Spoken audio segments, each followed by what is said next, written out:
Welcome to the Mosul Watunya, the smoke that thunders. I'm going down, down south tonight. Girl, I got so many ways to love you.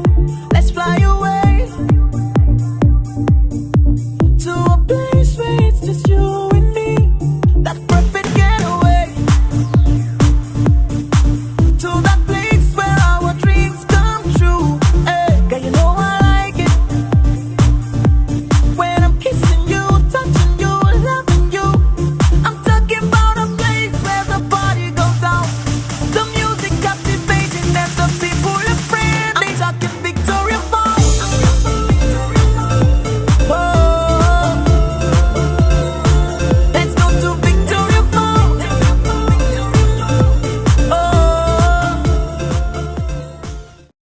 Oh, to demonstrate one of the essential uses of this wonder plant, that industrial hemp. I'm actually wearing an all hemp brand. It's called Panjere.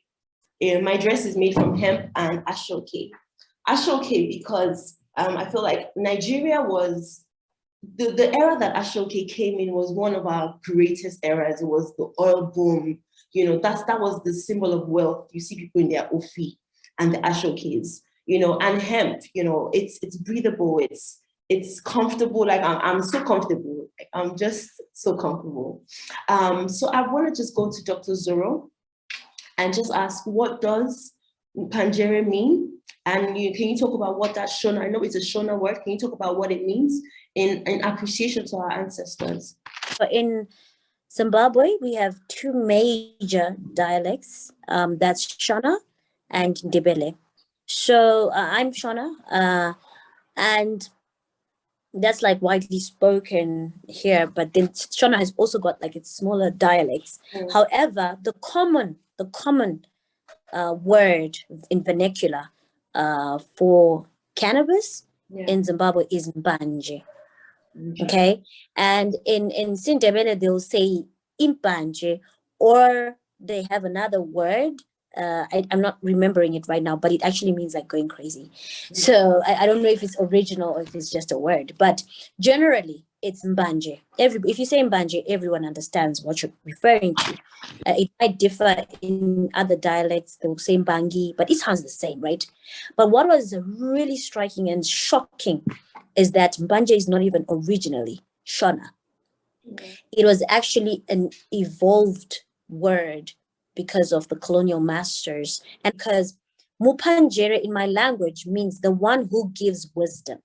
So that is the original Shona word for cannabis in my country, the one who gives wisdom. So if you want to actually now dig into that, it means historically there's a big issue right there. It means that the elders knew what cannabis could do. They knew how to use it, when to use it, and it was obviously very sacred, because if it was the one who gives wisdom, and then the colonial masters came and they realized, these guys, there's some kind of way that they are, they're just too smart, or they just, they had to then come in and just criminalize cannabis, because they knew that the locals or the indigenous people had access to this plant somehow that had an influence. And I'm sure cannabis is, I don't like to over sentimentalize cannabis like it's an African thing. Cannabis has always been, it has been in other civilizations as well. But in this particular context of Zimbabwe and the British settlers coming in, and then now they could not pronounce Mupanjere.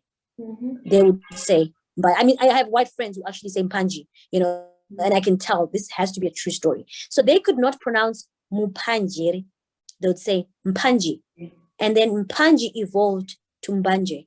And then even us, the locals, then adopted that word and accepted that word as a Shona word. Yet it's not. It was an evolved mispronunciation of the white man. So if it was Mupanjere, it used to give them wisdom to manage their societies, to rule, to heal, to do everything. And then it was criminalized for a purpose. That was obviously to disempower the African leaders then, or the community. And for me, that was just, so that's where the brand you're wearing, that inspiration comes from. It's also interesting. And it also makes so much sense because I don't think there's any better word that ultimately speaks to the value of the cannabis plant. I mean, look at, these are some of the products that showcase some of the industrial hemp, the value chain that can come from industrial hemp. This also speaks to our health and well-being. We have hemp cookies that's really high in some multivitamin, superfoods rich in minerals, omega-3. We have CBD oils as well. That's good for our general health, wellness. I saw you speak about, how the CBD oil, the essential oils can be made from this, that can heal cancer, specific types of cancers and all these other things. So it is a very wise plant. And our ancestors were very wise to, call it that. If I can quickly come in on that, what Dr. Maroveke has told us. I'm interested in, we've talked about history, but we'll talk about language. And this goes back to people really understanding their own language and their own history and how that gets lost. So I'd like one of the co-hosts to actually put in the chat, there's a key book everyone needs to know. It's called Decolonizing the Mind. If someone can get a Google search for that, Decolonizing the Mind, and it shows how important understanding African languages are, because just I can't pronounce what you called it, but the one who gives wisdom, that just shows how the ancestral understanding was contained in the language and how that was lost and was redefined for us. So cannabis has two parts, it can give wisdom, but for example, the Rastafari have that also, that it was used through instruction in a sacred space. It wasn't used for, it was used for instruction in a sacred space in all civilizations, going from, all over the world, from China, Israel, anywhere that had that temperature. So if you use it, that this was something that was used sacredly and was also managed to something that now became, it lost that sacred connection.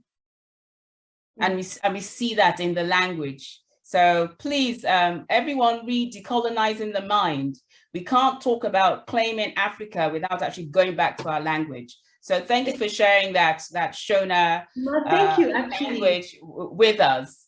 So those are the things we need to do. We can't import everything. We need to go back and see what was this in its own time. What does it mean to us? And I know we've spoken a lot about policy and policymakers and politicians. We now need to think about the people, because it's the people that are going to, we need to collaborate with the people. We need to have conversations with the people so we can actually get what grassroots, what the people might want. So we don't impose what is come from outside. There needs to be a balance between the two, because it's just like Afrobeat, just like Nollywood. No, it comes from the people. It's not emulating Bollywood, it's not emulating Hollywood. It becomes distinctly African. And that is when we have our own niche, because no one can do it like we do it. No one can do Shakespeare like the English do Shakespeare, because it's there. Shakespeare is them. So we have something called Tiwantiwa. What is our own? What can we do? And to think that the continent has 54 countries. Can be a fiesta of this, diversity, innovation, but you need to think about the plants. I always think when I talk in metaphors. What is the seed? What is the seed bed of your idea? What is particular to your own locale? What do you plant before you get the flower? And then that is it. That is what really excites me, the possibility. I mean, we're talking about CBD. In 2 years' time, it won't be CBD, to be CBG.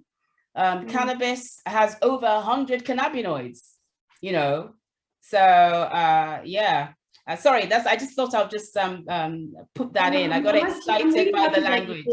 Yeah, I'm really happy because I was just about to say, like, you know, ancient words like panje, you know, actually does help demystify the plant, because most native names for hemp, you know, that people know are so derogatory, and they mostly speak to the less important and highly controversial use of the plant. So I'm really happy that you just, you know, you stayed on that. Actually. Thank you so much.